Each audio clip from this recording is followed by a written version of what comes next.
Mas mahal na pamasahe na ang ibabayad ng mga kapatid nating commuter sa mga jeep simula sa linggo. Aprobado na kasi ng LTFRB ang provisional fare hike. Bukod dito, may dinidinig pa silang ibang petisyon. Nasa frontline ng balitang yan, si Gerard de la Peña. Kaliwat ka ng traffic at pahirapan pa sa pagsakay. Ilan lang yan sa kalbaryo ng mga kapatid nating commuter araw-araw. Pero simula sa susunod na linggo, kailangan na rin nilang pasanin ang umento sa pasahe.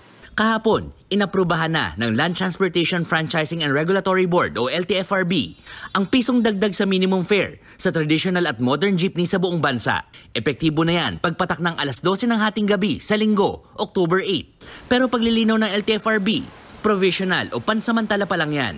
Dahil posible pang lumaki ang madagdag sa minimum fare kapag natapos na ang pagdinig sa 5 pisong fare hike petition ng transport groups na pasang Masda, Altodap at Akto. Idaraos ang susunod na hearing sa November 7. Paliwanag ng LTFRB, hindi pa sila makapagdesisyon ngayon dahil marami pa silang hinihindato sa petitioners, pati na sa kampo ng mga commuter na tatamaan ng fare hike.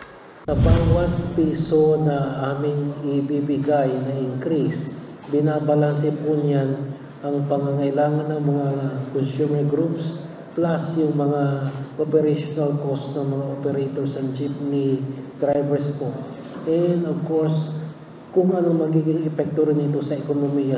Baka po yung increase na ibigay namin would trigger inflation. Bagamat hindi pa naibibigay ang kanilang hiling na mas mataas na dagdag pasahe, kontento naman na raw sa ngayon ang transport groups.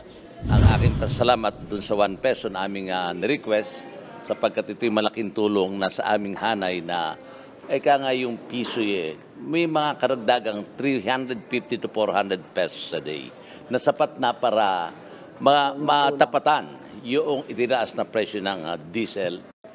Gaya ng inaasahan, hindi naman maiwasan mangamba ng commuter group sa posibleng pagtaas lalo ng pasahe.